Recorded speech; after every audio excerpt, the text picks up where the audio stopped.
J'écoute plus que je parle. J'ai appris comme ça. Les menaces portent des gants, elles sourient quand elles passent. Y a des phrases qui collent au mur. Y a des regards qui demandent pardon avant même d'agir.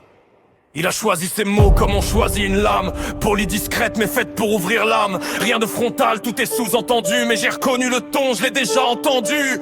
Il parle d'elle comme on parle d'un droit. Comme si refuser n'existait pas. Il rit, il détourne, il fait mine de rien. Mais y a une ombre derrière chacun de ses refrains. Je note, je range, je ne montre rien. Je reste calme, je serre les poings. Parce que parfois le danger commence exactement là où les autres cessent de regarder.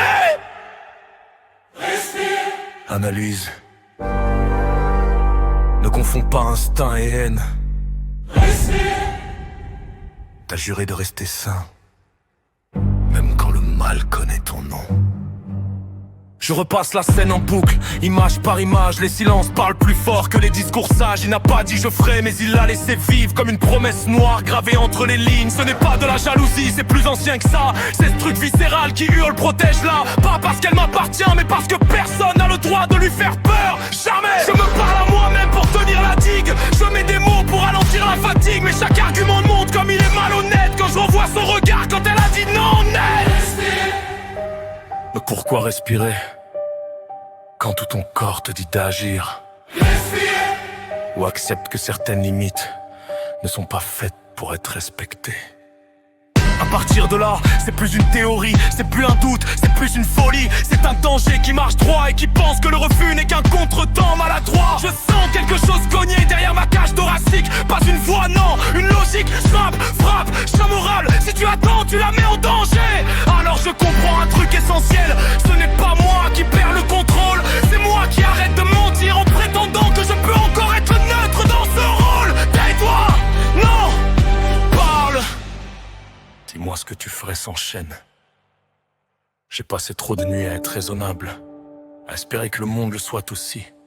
Mais certains êtres ne comprennent que le langage qu'ils imposent aux autres. Je ne te retiens plus, je te regarde prendre ma place. Pas comme un monstre, comme une réponse qu'on n'a jamais voulu assumer en face. Chaque mot qu'il a dit, je le grave, chaque regard, je l'aligne. Il a cru que le noir dans mes yeux était décoratif, esthétique, un signe.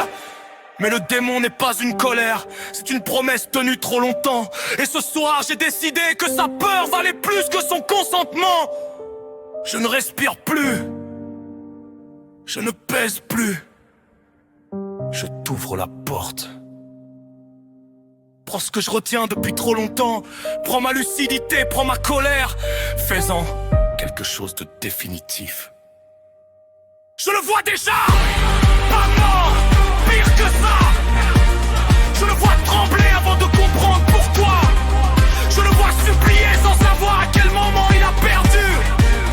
Je le vois chercher ses mots comme il les choisissait si bien. Je pense à ses crocs brisés contre le silence, à sa voix qui se casse quand plus personne n'écoute, à ses certitudes arrachées une par une, lentement. Je pense à la peur pure, celle qui ne crie pas, celle qui s'installe et ne part plus. Je pense à lui laisser le temps, à lui laisser comprendre, à lui laisser regretter chaque syllabe prononcée trop près d'elle. Et pendant que ces images me traversent, je ne détourne plus le regard. Ce n'est plus une pensée intrusive, ce n'est plus une colère passagère, c'est une intention.